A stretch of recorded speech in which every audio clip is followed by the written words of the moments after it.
பாருங்கள் ஃப்ரெண்ட்ஸ், நான் மொட்டை பாலாடை செய்து வச்சுருக்கிறேன். மொட்டை பாலாடை ரொம்ப ஈஸி பண்ணுறது. இது எப்படி செய்கிறதுன்னு உங்களுக்கு வீடியோவில் காமிச்சு தரேன். வாங்க ஒன்றா பார்க்கலாம். இதோட ரெசிபி எப்படி பண்ணுறதுன்னு காணிக்கலாம். வாங்க பார்க்கலாம். அஸ்ஸலாமு அலைக்கும் ஃப்ரெண்ட்ஸ், வணக்கம். Welcome to Rahmi's kitchen. Hi friends, இன்றைக்கி நம்ம மொட்டை பாலாடை பண்ண போகிறோம். கேரளாவில் இது ஃபேமஸ் பிரேக்ஃபாஸ்ட்டு. சூப்பராக இருக்கும். நீங்கள் ரம்ஜான் டைம்லேயும் கூட இது ஸ்நாக்ஸாக யூஸ் பண்ணலாம். ஈவினிங் டைமில் நான் 1.5 கப்பு மைதா எடுத்துக்கிறேன். இந்த கப்பில் இது ஒரு கப்பு 250 கிராமு, அப்படியே 1.5 கப்பு மைதா எடுத்துக்கிறேன். 1.5 கப்பு மைதா போட்டுக்கலாம்.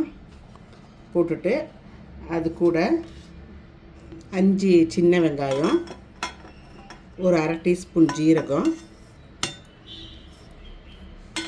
ஒரு 1/4 டீஸ்பூன் மஞ்சத்தூள். மஞ்சத்தூள் கொஞ்சம் லைட்டாக கலர் வரக்கு தான் நம்ம போட்டுக்கலாம். நீங்கள் இது மாத்திரம் அடிச்சுட்டு செப்பரேட்டாக பவுலில் ஊற்றிட்டு அதுக்கு பிறகு மொட்டை சேர்த்துறதுனாலும் பரவாயில்ல.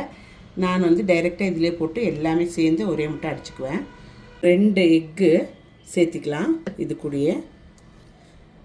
அப்புறம் இது 1.5 கப்பு மாவுக்கு 1 கப்பு தண்ணி எடுத்துக்கலாம். தேவைப்பட்டால் இன்னும் கொஞ்சம் லூஸ் பண்ணுவாங்க, அப்புறமா ஒரு 1/2 கிளாஸ் ஊற்றிக்கலாம். இப்போ 1 கப் எடுத்துக்கோங்க. இதெல்லாம் சேர்ந்து நல்லா மிக்சியில் அடிச்சுக்கலாம். பாருங்கள் ஃப்ரெண்ட்ஸ், ரொம்ப கெட்டியாக இருக்குது. அப்போ நம்ம இன்னும் ஒரு 1/2 கப்பு தண்ணி கூட ஊற்றிட்டு நல்லா அடிச்சுக்கலாம். ஏன்னா இது தோசை மாவை விட கொஞ்சம் லூஸாக இருக்கணும். இன்னும் ஒரு 1/2 கப்பு கூட தண்ணி ஊற்றி அடிச்சுக்கலாம். கட்டி இல்லாமல் வரணும். எல்லாமே தோசை மாவு மாதிரி லிக்விட் ஆகிடுச்சு. இப்போ இது கூட கொஞ்சம் உப்பு போட்டு சர்க்கரையும் போட்டு திருப்பி ஒன்றும் கூட அடிச்சுக்கலாம். கொஞ்சமாக உப்பு போட்டுங்க.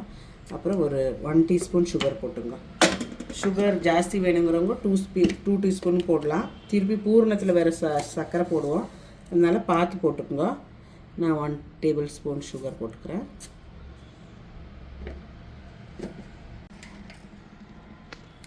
பாருங்கள் ஃப்ரெண்ட்ஸ், நல்லா ஆட்டிட்டோம். ஒரு பவுலில் ஊற்றிட்டு நம்ம இது தோசை மாதிரி சுட்டு எடுக்கணும். அதுக்கு முன்னாடி நம்ம பூரணம் பண்ணிக்கலாம். எப்படி பூரணம் பண்ணுறதுன்னு காணிக்கிறேன். பாருங்கள் ஃப்ரெண்ட்ஸ், பூரணத்துக்கு நீங்கள் டைரெக்டாக தேங்காயில் சர்க்கரை போட்டு டைரெக்டாக அதே யூஸ் பண்ணலாம். நான் கொஞ்சம் ரிச்சாக இருக்கிறதுக்கு வேண்டிட்டு ஒரு ஸ்பூன் அவ்வளோ நெய் ஊற்றிக்குங்க. நம்மளோட நட்ஸ் வறுத்து எடுத்துக்கலாம் ஃபில்லிங் பண்ணுறதுக்கு. இது கூட நம்மளோட கிரேப்ஸ் போட்டு கொடுத்துக்குங்க. கொஞ்சம் சூடானோன்னு இதுலேயே தேங்காய், சர்க்கரை இல்லாட்டி வெல்லம் போடுறவங்க வெல்லம் போட்டுக்கலாம். வெள்ளத்துக்கு பொடி இருந்தால் வெல்லம் போட்டுக்கலாம். எது வேணுமானாலும் போட்டுக்கலாம். கொஞ்சம் லைட்டாக சூட் பண்ணுற மட்டும் வறுத்துக்கணும். ஒரு கப்பு தேங்காய் எடுத்துக்கோங்க. தேங்காயும் அதிலே போட்டுடுங்க.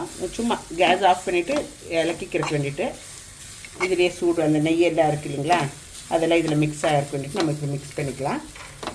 நான் வெள்ளை பொடி தான் போடுறேன். உங்களுக்கு சர்க்கரை வேணுமானாலும் சர்க்கரை போட்டுக்கலாம். 1 ஸ்பூன் போடுறேன். நாங்கள் சர்க்கரை கொஞ்சம் கம்மி தான், இந்த இவ்வளோ போடுறேன். நீங்கள் வேணுமாங்க நல்லா ஒரு 3 டேபிள் ஸ்பூன் அவ்வளோ சுகர் போட்டுக்கலாம். சுகரோ வெல்லமோ எது வேணுமானாலும் போட்டுக்கலாம். இதுதான் ஃபில்லிங்ஸு, பூர்ணம். அது கூட மொட்டை பாலாடை கூட வைக்கிற ஃபில்லிங்ஸு. இப்போ நம்ம ஒரு மொட்டை பாலாடை சுட்டு எடுத்துகிட்டு இது எப்படி ஃபில்லிங் பண்ணுறதுன்னு காணிக்கிறோம். பாருங்கள் ஃப்ரெண்ட்ஸ், ஒரு பேன் வச்சுட்டு தோசை மாதிரி ஊற்றிக்கோங்க. தோசைக்கல்ல தோசை ஊற்றின மாதிரி சரி. நான் இந்த ஆப்பச்சட்டியில் தான் ஊற்றிட்டுருக்குறேன். ஒரு கரண்டி அவ்வளோ மாவு ஊற்றிக்கிட்டு ஃபுல்லாக சுற்றி விடுங்க. இது ஆப்பச்சட்டி ஆனாலும் நடுவில் கட்டி வராமல் பார்த்துக்குங்க. இப்படி ஃபுல்லாக ஃப்ளாட் ஆகணும். இல்லாட்டி தோசைக்கல்ல தோசை மாதிரி ஊற்றிக்குங்க. கம்ப்ளீட்டாக மாவு சுற்றி விட்டுறணும். நடுவில் ஃபேட் ஆகக்கூடாது. அப்புறம் இது கொஞ்சம் மூடி வச்சு வேவிச்சிக்கலாம்.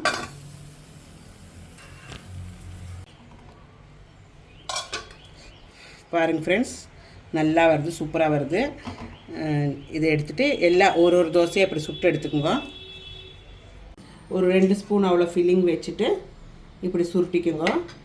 இது ரொம்ப இஷ்டம் ஆகும் குழந்தைங்களுக்கு எல்லாருக்கும் இஷ்டம் ஆகும். ரொம்ப நல்ல பிரேக்ஃபாஸ்ட் இது. ரம்ஜான் டைம்லலாம் நீங்கள் செய்து சாப்பிட்லாம். எனி டைம் வேணாலும் சாப்பிட்லாம். இப்படி எல்லாம் ஒன்றா செய்து வச்சு எல்லா மாவையும் யூஸ் பண்ணிக்கோங்க. அதே போல் ஃபஸ்ட் டைம் பார்க்குறவங்கெல்லாம் என்னோடய சேனல் சப்ஸ்கிரைப் பண்ணுங்க ப்ளீஸ். தேங்க்யூ ஃபார் வாட்சிங்.